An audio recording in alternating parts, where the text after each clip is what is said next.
ओम नमः शिवाय। प्रिय भक्तगणों, आज हम श्रवण करेंगे श्रावण मास महात्म के दूसरे अध्याय की कथा। शंकर जी ने सनत कुमार से कहा, हे महाभाग, ब्रह्मपुत्र आप नम्र हैं, जिस कारण आप श्रद्धालु हैं, समस्त गुणों से युक्त श्रोता हैं। श्रावण मास के बारे में आपने जो पूछा वह प्रसन्नता से आपसे कहता हूँ। हे तात, मैं आपसे कहूँगा, एकाग्र मन होकर सुनो।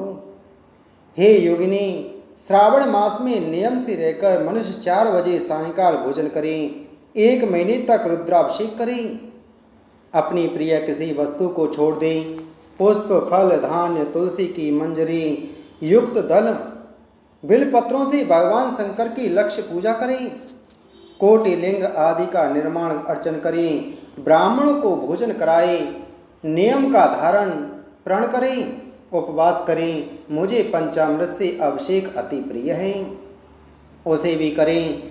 इस मास में जो जो किया जाता है वह अनंत फल देने वाला है। हे मुनि, धरती पर सोए, ब्रह्मचर्य से रहे, सत्य कहे, इस महीने को कभी भी व्रत से रहित न व्यतीत करें। प्रातः स्नान करें, इंद्रियों को वश में रखें, एकाग्र मन हो, रोज मेरी पूजा करें। इस महीने में मंत्रों का पुरश्चरण भी उत्तम सिद्धि देने वाला है। 6 अक्षर शिव मंत्र और गायत्री मंत्र का जाप करें, प्रदक्षिणा नमस्कार तथा वेद पाठ करें, जो सह और वांछित फल देने वाला है। पुरुष सूक्त जपें, जो अधिक फल देने वाला है। गृह यज्ञ, कोटि होम, लक्ष्य होम तथा आयुध होम करने पर सह फलता है और इच्छित फल देने वाला होता है। जो इस महीने में एक दिन भी व्रत नियम से रहित व्यतीत करता है वह महाप्रलय तक घोर नरक में रहता है। जैसा यह महीना मुझे प्रिय है वैसा कोई भी मुझे प्रिय नहीं। यह महीना कामना के अनुसार फल देने वाला तथा निष्काम मनुष्य का किया हुआ कर्म मोक्ष फल देने वाला है।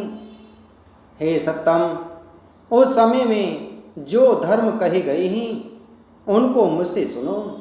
रविवार को सूर्य का व्रत, सोमवार को मेरी पूजा कर भोजन करें। श्रावण महीने के पहले सोमवार से प्रारंभ कर 3.5 महीने तक होने वाला संपूर्ण कामना की अर्थ सिद्धि को देने वाला रोटक नामक व्रत होता है। मंगलवार के दिन मंगला गौरी का व्रत, बुधवार को बुध का व्रत और बृहस्पतिवार को बृहस्पति का व्रत, शुक्रवार को जीवंतिका देवी का व्रत होता है। हनुमान तथा नरसिंह का शनिवार व्रत कहा गया है। हे मुनि, तिथियों में होने वाले व्रतों को सुनो। श्रावण मास में शुक्ल पक्ष की द्वितीया और औदुंबर नाम का व्रत होता है।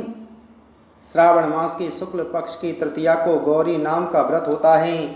श्रावण शुक्ल चतुर्थी को दुर्वा गणपति नाम का व्रत होता है। हे मुनि, इसी का नाम विनायक चतुर्थी व्रत भी है। श्रावण मास पक्ष की पंचमी नाग पूजन में उत्तम कही गई है। षष्ठी के दिन सोपोदन नामक व्रत और सप्तमी को शीतला देवी का व्रत होता है। अष्टमी और चतुर्दशी तिथि में देवी का पवित्र आरोपण करें। श्रावण मास की कृष्ण पक्ष तथा शुक्ल पक्ष की नवमी को नक्त व्रत का विधान कहा है। शुक्ल पक्ष की दशमी को आशा नामक व्रत होता है। कोई मनुष्य इस महीने की दोनों पक्षों की एकादशी को आशा व्रत का होना मानते हैं। श्रावण शुक्ल पक्ष की द्वादशी को भगवान हरि का श्रीधर नाम से अर्चन उत्तम गति प्राप्त कराता है।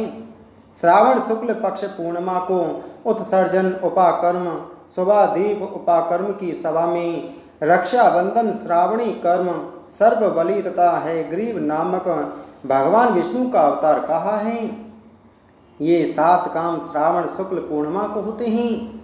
श्रावण मास की कृष्ण चतुर्थी, संकट चतुर्थी व्रत तथा श्रावण कृष्ण पंचमी को मानव कल्प आदि होता है। हे द्विजोत्तम, श्रावण कृष्ण पक्ष अष्टमी को भगवान श्री कृष्ण का श्री कृष्ण नाम से पूर्ण अवतार हुआ है। उस दिन व्रत तथा महोत्सव करें। श्रावण मास की अमावस्या तिथि में पिठोरा व्रत होता है। कुशोत्पाठन कहे और वृषभों का अर्चन करें। शुक्ल पक्ष की प्रथम तिथि से प्रारंभ कर सब समस्त तिथियों में अलग अलग देवता होते हैं। प्रतिपदा तिथि के अग्नि, द्वितीया के ब्रह्मा, तृतीया के गौरी, चतुर्थी के गणनायक, पंचमी के सर्प, षष्ठी के स्कंद, सप्तमी के सूर्य, अष्टमी तिथि के शिव हैं, नवमी तिथि की दुर्गा, दसवीं के यम और एकादशी के विश्व देवे स्वामी हैं, द्वादशी के भगवान हरि, त्रयोदशी के कामदेव, चतुर्दशी के शिव, पूर्णिमा के चंद्रमा हैं, अमावस्या के पितर स्वामी हैं। इस क्रम से ये देवता तिथियों के स्वामी कहे गए हैं। जिस देव की जो तिथि है उस तिथि में वह देवता अर्चन योग्य कहा गया। हे मुनि, इसी मास में प्राय अगस्त नक्षत्र का उदय होता है। मैं उस समय को कहता हूँ, एकाग्र मन से आप सुने। सिंह राशि पर सूर्य के संक्रमण दिन से 12 अंश 40 घड़ी बीत जाने पर अगस्त ऋषि का उदय होता है। अगस्त ऋषि के लिए 7 दिन पूर्व ही से अर्धोदय। 12 मास में सूर्य नारायण अलग अलग नाम से तपते रहते हैं। श्रावण मास में गवास्ती नाम से तपते हैं। उनका पूजन भी महीने भर भक्ति द्वारा तत्पर हो करें। श्रावण में साग का त्याग, भाद्रपद में दही, आश्वन में दूध और कार्तिक मास में दाल का त्याग करें। हे मानद, यह आपको मैंने अति संक्षेप में उपदेश दिया। हे मुनि श्रेष्ठ, इस मास में होने वाले व्रत और धर्मों का सविस्तार रूप से वर्णन कोई 100 वर्षों में भी नहीं कर सकता। मेरे प्रीत्यर्थ या भगवान श्री हरि के प्रीत्यर्थ संपूर्ण व्रत करें। परमार्थ रूप से विचार करने पर मेरे तथा हरि में कुछ भी भेद नहीं है। जो प्राणी इसमें भेद की कल्पना करते हैं वे नरकगामी होते हैं। हे सनत कुमार, आप श्रावण मास में धर्म सेवन करो। जब देवर्षि नारद जी ब्रह्मा लोक से भगवान शिव की शरण में कैलाश पर्वत पर पहुँचे तो उन्होंने वहाँ भगवान शिव और माता पार्वती को प्रणाम किया। हे त्रिलोकनाथ, हे शिव शंभो, मैंने ब्रह्मा जी से श्रावण मास का महत्व सुना। अब आप स्वयं कृपा कर इस मास की महिमा और इसकी रहस्यमयी शक्तियों का वर्णन करें, जिससे समस्त लोगों का कल्याण हो। भगवान से बोले, हे नारद, यह मास मुझे अत्यंत प्रिय है। इस मास में भक्तों का संकल्प, व्रत और भक्ति मुझे विशेष रूप से आकर्षित करते हैं। श्रावण मास में जो भक्त श्रद्धा और नियम से मेरी पूजा करता है वह जन्म जन्मांतर के पापों से मुक्त होकर मोक्ष को प्राप्त करता है। भगवान शिव ने एक कथा सुनाई। बहुत समय पहले की बात है, पृथ्वी पर एक धर्मनिष्ठ राजा राज्य करता था। उसका नाम था हरिश्रवा। वह सदा सत्य, दया और धर्म के मार्ग पर चलता था, परंतु एक बार उसके राज्य में भयंकर अकाल पड़ा और प्रजा कष्ट में पड़ गई। राजा ने अनेक यज्ञ और दान किए, किंतु स्थिति नहीं सुधरी। तब एक दिन एक वृद्ध तपस्वी आया और राजा से बोला, हे राजन, यह श्रावण मास है। यदि आप इस मास में शिव का व्रत करें, प्रत्येक सोमवार को व्रत रखकर शिवलिंग पर गंगा जल, दूध और बेलपत्र चढ़ाएं, तो आपके राज्य में समस्त कष्ट दूर हो जाएंगे। राजा ने वही किया। पूरे श्रावण मास में उसने उपवास, दान और शिव पूजन किया। उसके संकल्प और भक्ति से प्रसन्न होकर भगवान से प्रकट हुए और वरदान दिया, हे राजन, तेरे राज्य में अब कभी अकाल नहीं पड़ेगा। तू अपने जीवन के अंत में कैलाश लोक को प्राप्त होगा। भगवान शिव कहते हैं, श्रावण मास के प्रत्येक सोमवार को जो भक्त उपवास करता है और शिवलिंग का पूजन करता है उसे 100 यज्ञ करने का फल मिलता है। वह भवसागर से पार हो जाता है। ब्रह्म हत्या जैसे पाप भी उस पर प्रभाव नहीं डालते। भगवान शिव कहते हैं कि हे नारद, प्रातःकाल ब्रह्ममुहूर्त में उठें और स्नान कर शुद्ध वस्त्र धारण करें।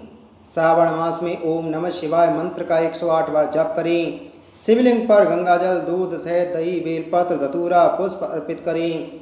सोमवार व्रत रखें, केवल फलाहार लें या एक समय भोजन करें। श्रावण मास में शिव पुराण, रुद्राष्टक, लिंगाष्टकम या महामृत्युंजय मंत्र का पाठ करें। गरीबों को भोजन, वस्त्र और दक्षिणा का दान जरूर करें। भगवान शिव कहते हैं, हे नारद, जो मनुष्य श्रद्धा से श्रावण मास में मेरा पूजन करता है वह सदा मेरे समीप रहता है। वह मृत्यु के समय वह मुक्त होकर मेरे धाम को प्राप्त होता है। नारद जी ने भगवान शिव को नमन किया और कहा, हे भोलेनाथ, आपने जो यह अमृत तुल्य ज्ञान दिया वह समस्त संसार का कल्याण करेगा।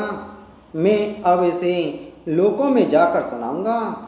इति श्री श्रावण मास महात्म दूसरा अध्याय संपूर्ण। बोलो श्रावण मास महात्म की जय। बोलो शिव शंकर भगवान की जय।